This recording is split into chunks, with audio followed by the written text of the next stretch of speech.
Θα εφημερεύω τα ξενύχτα και μες στο βράδυ θα τρέχω εγώ.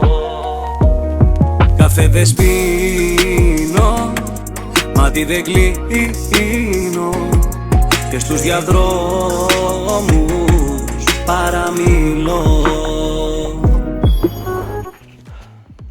Όνειρο ήταν πάλι.